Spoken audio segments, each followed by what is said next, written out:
This is the pendulum stretch or mobilization, great for shoulder problems such as frozen shoulder or tendon issues.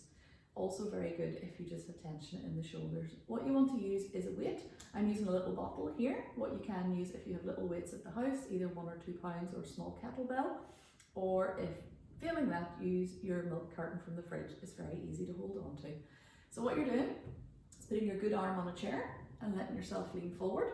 Just feeling that wee traction of the shoulder of the arm being pulled out of the socket slightly. And then all you're doing is very small little circles. So you don't want to do any massive circles like this, which would be too painful. Just doing little circles. So you want to do 10 clockwise, 10 anti-clockwise, and then what you can do is just let it hang and come back and forwards like this. So that helps to break up a lot of the tension in the shoulder, a lot of the scar tissue that is there, and it helps to stretch and repair the muscles and tendons also. Enjoy!